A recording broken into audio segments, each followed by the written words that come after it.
When you'll see this video, I will already be gone.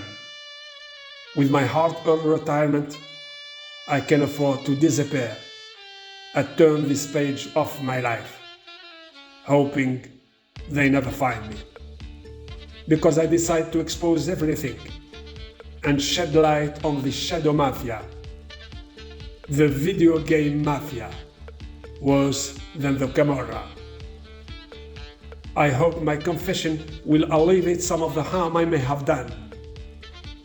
Here is my story.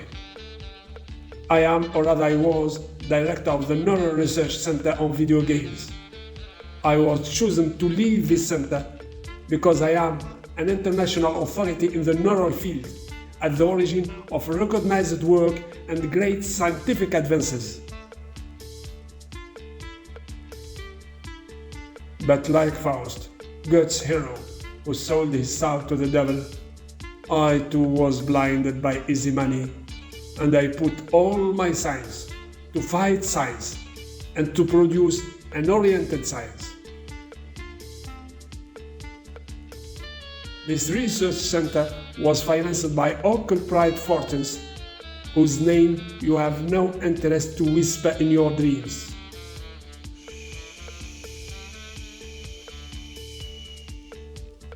Our mission was to spread the culture of video games in every country, all ethnicities, and all age groups, by acting on the mechanism of the brain to create in place a total addiction to video games. I know, you think entertainment games, educational games, intelligence games can be very beneficial, right? But this idea, correct by the way, it's precisely we who helped to spread it in the world.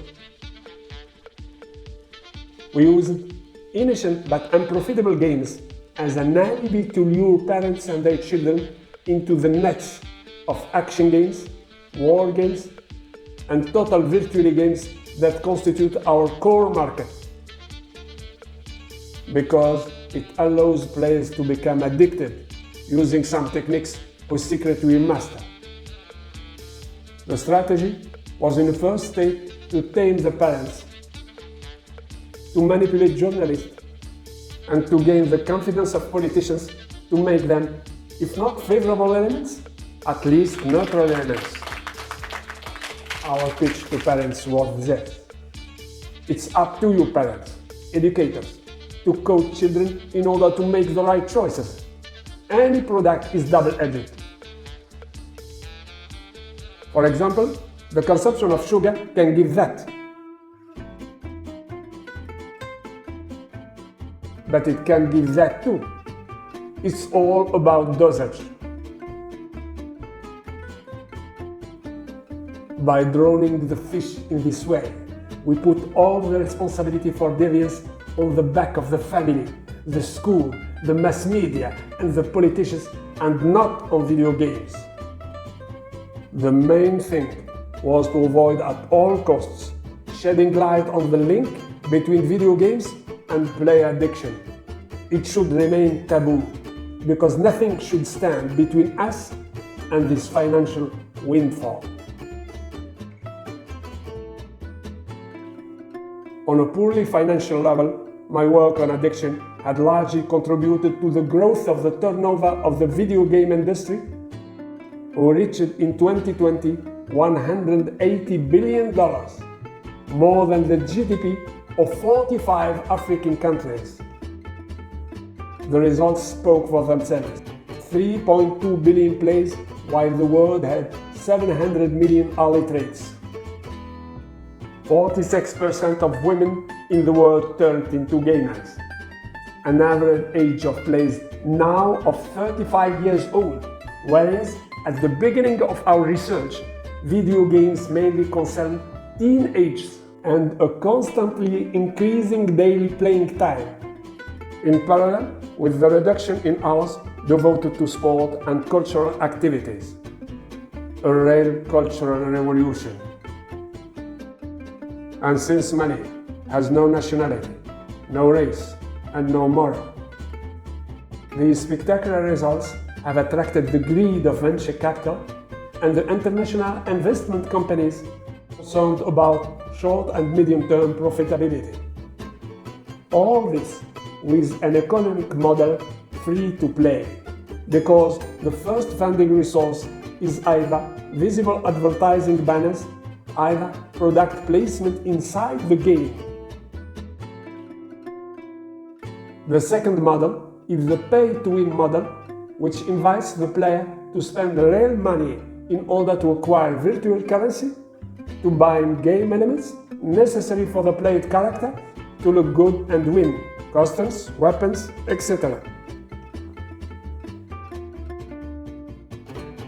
The third model is the loot boxes model, equivalent to casino games of chance.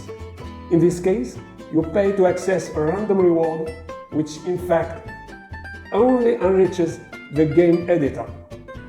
Everything is good for making money.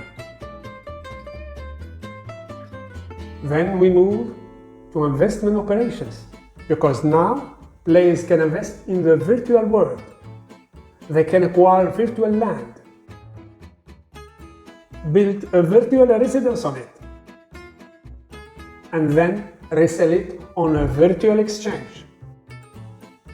It starts with a few $100s and can go up to several $1 million.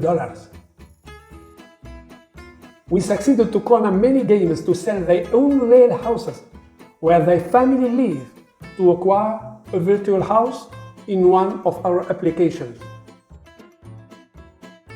Buddha was right to say that the world is only an illusion.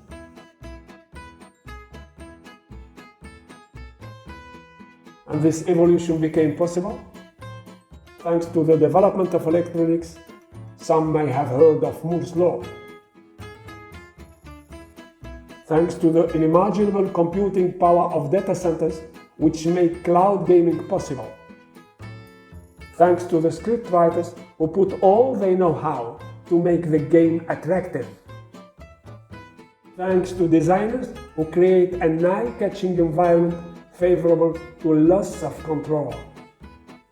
Thanks to programmers who know how to transform all requirements into machine-understandable code.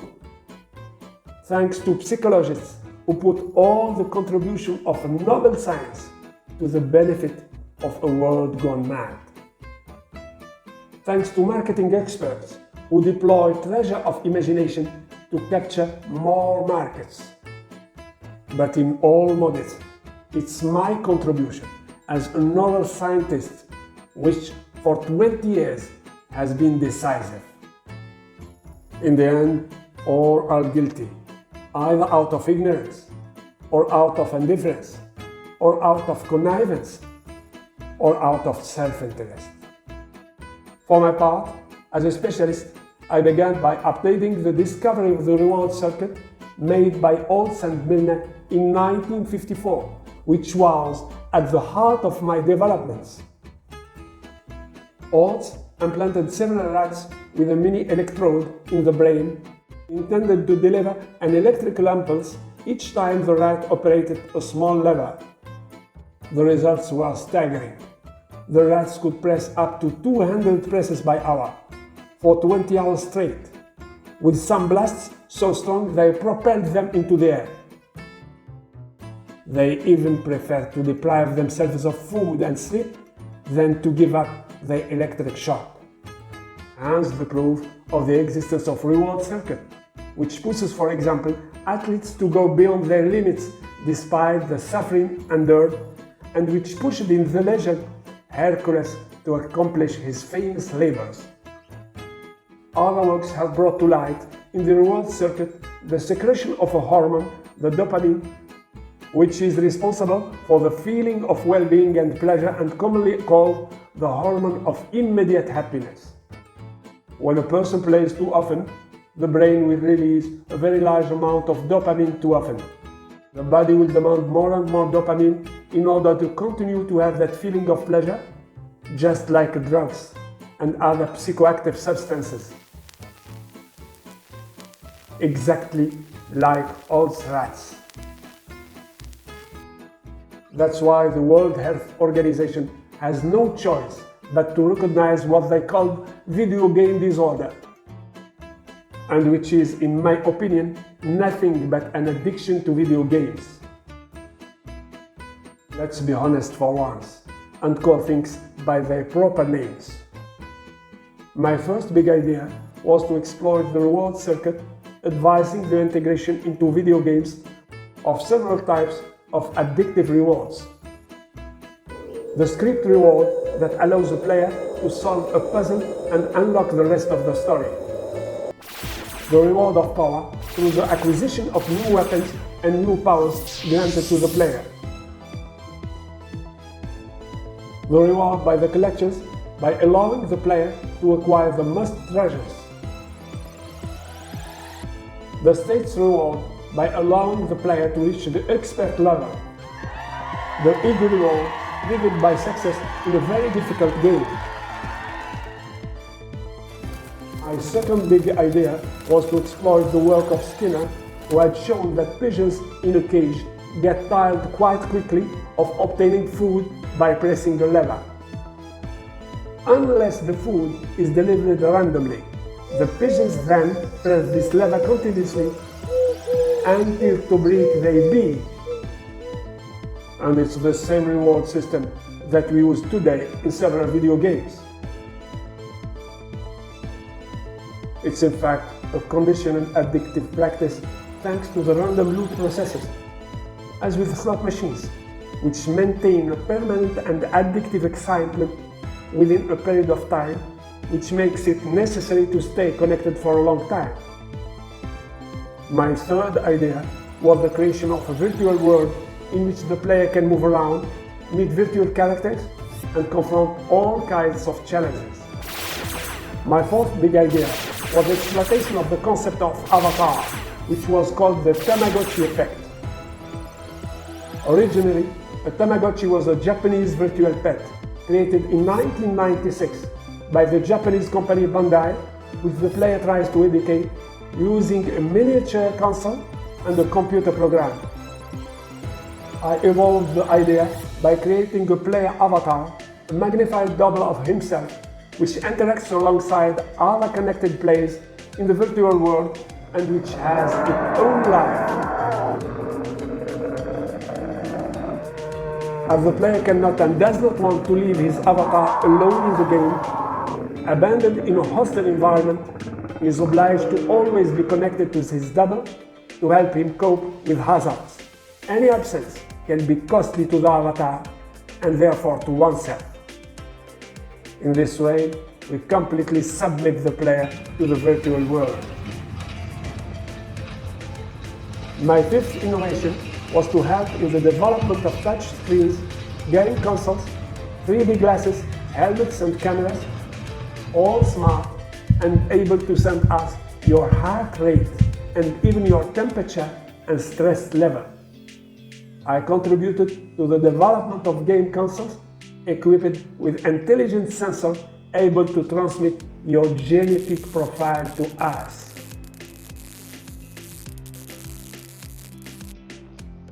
And all this wealth of personal information, we make it available to those who pay the most, even if some countries prohibit it today. After all, you just have to control yourself, knowing that my job is to keep you from controlling yourself.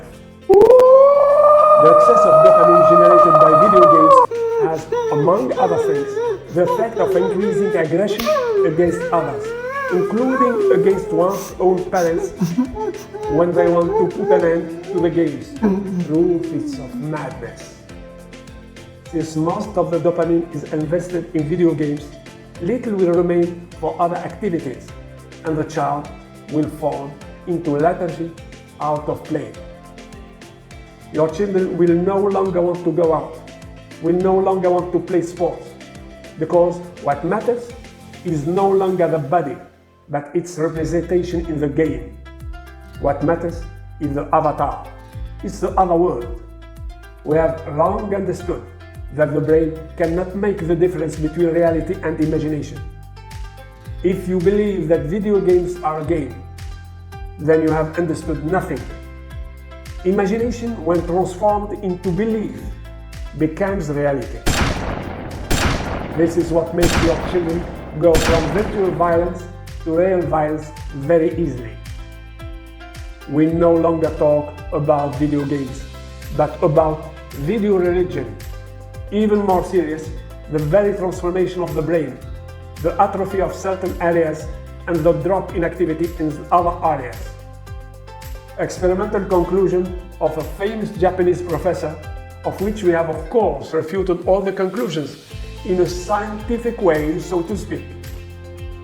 And even when the dead were counted by tens of children and teenagers due to the famous game Blue Whale, the instruction was to pay scientists and psychologists to exonerate the video games, and to repeat everywhere that video games only have an effect if the child and the adolescent are already predisposed to epilepsy, schizophrenia, and suicide. What a beautiful lie.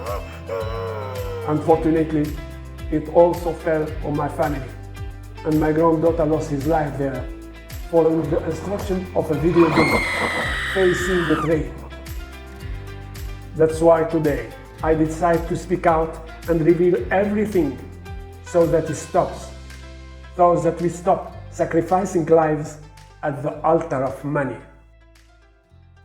Because I can no longer bear this feeling of guilt, and cover everything and leave, hoping they never find me.